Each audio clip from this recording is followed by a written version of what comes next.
We'll ask Paul what he has. What's going on, guys, and welcome on in. Today, let's talk about Landy and whether or not you should be pulling for her. So Landy's the latest limited hero. She's an Earth Ranger, and let's just break down her kit real fast. I'm sure most of y'all know it already, but just to recap, she has the Fighting Spirit mechanic, and she also has a very ramp up playstyle, meaning it's more of a slow burn. Straight out of the gates, she won't do too much damage. This can be seen in the S2, right? Every time she attacks, she gains attack percentage. I talked about the Fighting Spirit mechanic. Her S3 does AoE. This is one of the coolest skills we've ever seen, including the animation, guys. Landy, just very, very hyped up unit. Super cool design. I think they did an amazing job on how much love they put into creating her. Unfortunately, though, I think there are a few misses or anti-synergy within her kit, and let's talk about that. So full burst S3, you know, it's a packed kit. It's a very, very packed skill. Increases speed, can't be counterattacked. Combat readiness push, and of course the Fighting Spirit and its AoE. The problem I have with Landy is she has no inherent survivability. People have been, as soon as her kit was revealed, you know, people already predicted that she would have to be built bruiser. Of course, if you want her to be ramping up so that she can achieve full damage potential, then she has to survive until then, right? So automatically, after we saw the multipliers, her cleave potential isn't quite there yet, and I'll roll some footage of that because I tested her out with a lot of high-ranked players, and we were discussing her all day on stream yesterday. All right, guys, Landy showcase, ready? Landy's about to cleave. Here we go. Mecha. Now you're good, JGR. Welcome, welcome. Okay. She wants to have enough time to build up her attack percentage, as well as just spam S3s. That's the goal of Landy. So automatically, you have to build her bruiser so that she can survive multiple turns, meaning she has to have HP and defense. So you can't stack pure offense unless you're doing some kind of cleave or, you know, CR push build, which I haven't seen yet, but it is only day 2. On top of that, you want to bring her with some mitigation and protection because she has no built-in survivability. So HP and defense isn't alone if she's up against units like, let's say, a Riolet. A Remnant Violet could just single-handedly destroy her, even built a little bit tanky. So you want to bring like an Adamant, an Aureus, some kind of barriers, even a DN, although she is nice to fight against DNs. But does that make sense? You want to have some kind of survivability with her because just building a bruiser alone is not enough. So one, she has to be built in a certain way, meaning her damage potential is already kind of gimped because of that. 2, you have to build units to support her. A revive is nice because sometimes she can just die out of nowhere. You want some damage mitigation to make sure she ramps up enough. And then 3, you want to bring her against buff units. And also, on top of that, you don't want to be stripping or removing the enemy's buff so that you can continually fire off the full burst S3s.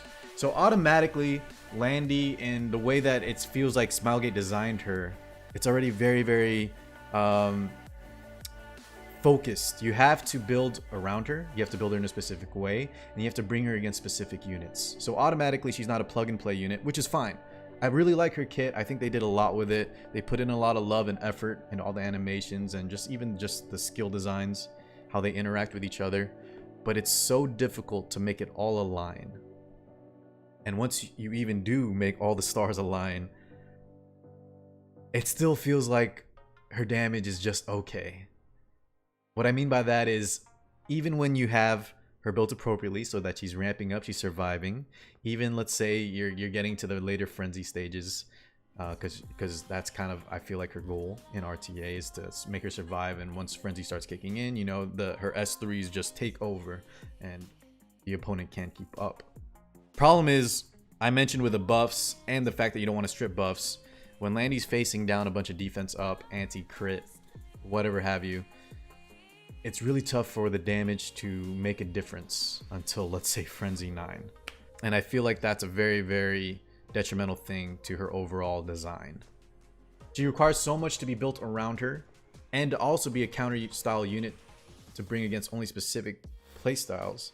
And when all of that's achieved, even then, she doesn't really feel like she does enough. or all that.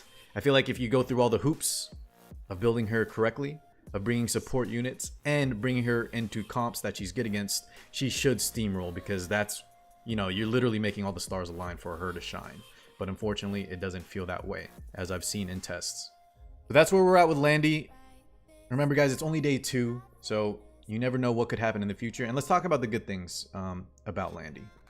I mentioned previously, Landy's kit is extremely fun. The fact that she's a fighting spirit unit that wants to ramp up, her animations look amazing, and you just continually fire off S3s when you build her or bring her into the appropriate comps. It's just, it's really, really nice and refreshing style unit, instead of just, you know, the typical bruiser that does their job and it's effective but boring.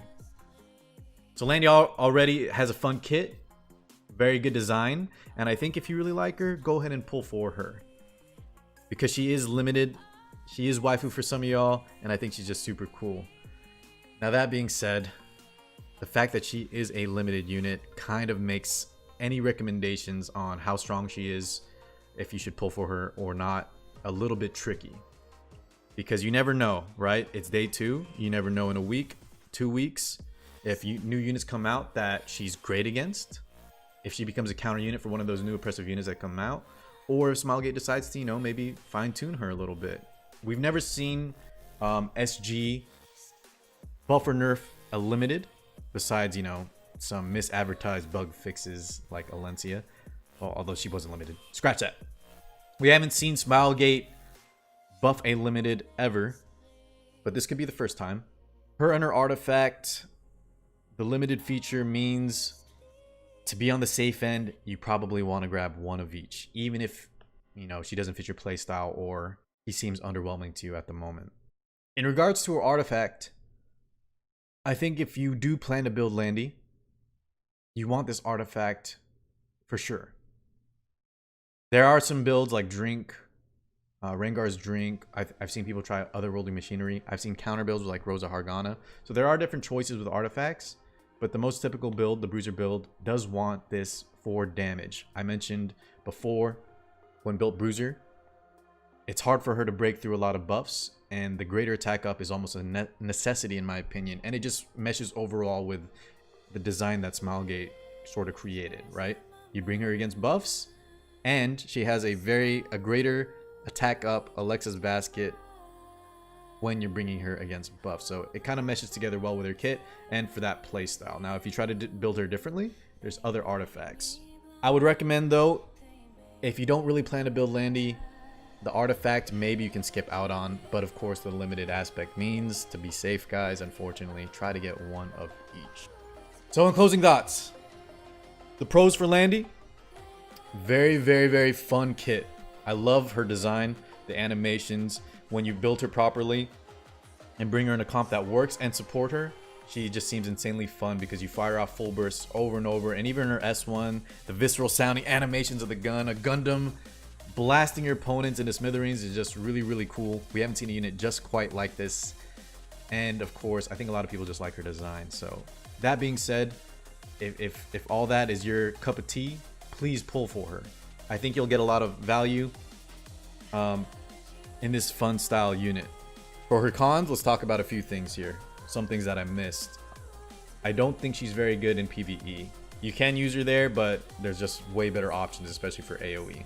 The buff, her fighting spirit and buffs just won't come into play very often, and the fact that she ramps up is kind of not what you want out of a PvE unit. I don't think she's going to be great on Arena or Guild War defense. I could see possibly some potential on Arena offense, but I think her main goal, or her main selling point right now, would be RTA. When you bring her against buffs, when you bring supports with her, and when you have her built so that she can survive and ramp up. Now remember, even when all those things come into play, she still feels like just okay to pretty good. So it's up to you. If you really like Landy, you can make her work. Who knows? It's still very early to tell. But my suggestion would be to wait a week or two. See if anything happens, if new builds pop up. If Smilegate decides to, you know, maybe fine-tune her a little bit. You can also check what banners are coming out. Ken and Tenebria are next. Maybe they'll reveal what banners are coming after that. So wait as long as possible if you're on the fence. But ultimately, what's going to end up deciding this is the fact that how safe do you want to be for future proofing? She could end up being on the bench for a lot of players like, let's say, Elfelt. You know, there are a few select players that really like Elfelt, but for a lot of us, she's sort of just a bench limited.